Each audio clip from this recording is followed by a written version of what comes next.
the elk hair caddis. I'm going to start by placing a hook in my vise. I normally tie this in size 18.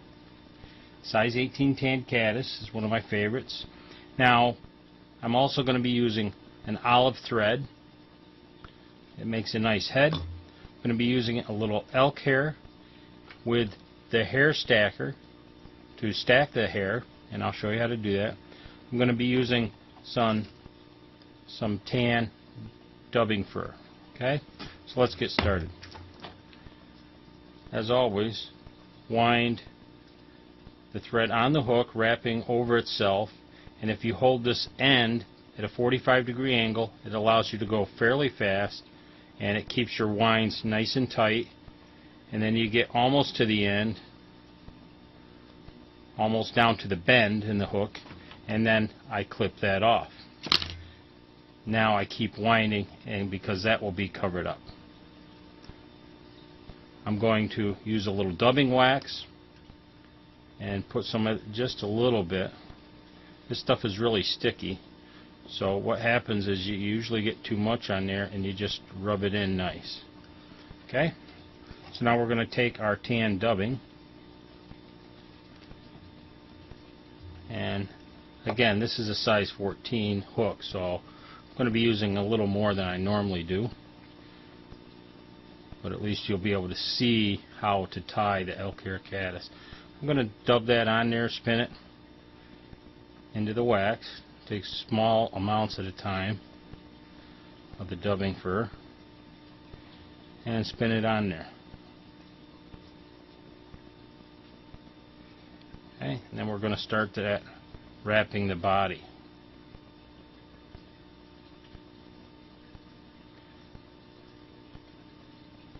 One in front of the other. When you get almost to the head, now we can put our elk hair on. I'm going to take a little clump about like so, and again, you're going to have to tie a few of these to get the feel of it. But so we got a nice good bunch. We're going to place this in our hair stacker, tips first, and you're going to tap that on the table, and it should line up nice and straight, all those fibers. Okay, looks pretty good. We're going to put that on there, having it extend a little bit over the tail, because if you look at a caddis, their wings are a little bit longer than their body. Okay, and so we're going to pinch that on there, pull up through the fingers, pinching the thread nice and light. We're going to do that a few times just to get the thread wrapped around there, and always pull up and go loose down, and then pull up. That prevents it from spinning around. So we're going to wrap a bunch and get nice and tight. Now I'm going to pull all those ends up and wrap some wraps underneath that. Now I'm going to come back and pull the other end of that elk hair up and put at least one wrap behind there to help keep that from going underneath it all. And a few more tight ones on there. And then I'm going to do a half hitch to hold it all together, and maybe we'll do a couple of those.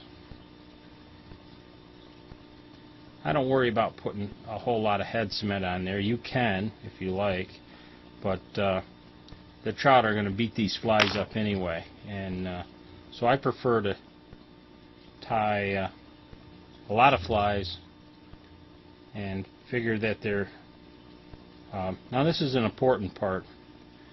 Anyway, I figured the flies are, I can always make another fly, and it lightens the fly. Now you're going to pull those ends up and then cut it off so that it makes a nice little head. Okay, that's an elk hair caddis.